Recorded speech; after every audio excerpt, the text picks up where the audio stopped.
তুলবার রাজপথে যদি শ্রমিক নেমে যায়, মালিক তুমি যে শক্তি থাকবে না, একটা কথা স্পষ্ট ভাবে বলে দিয়েছেন, যে কোনো একটা ডিসিশন দিবেন।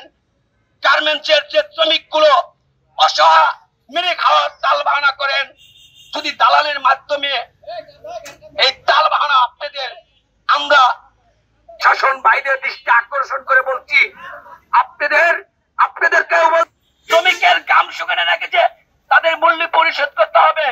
এটা মালিক পক্ষ গাম শুকানে রেখে তাদের মূল্য দেওয়া হয় না। একটা ডিসিশন আপনাদের কাছে যাচ্ছি।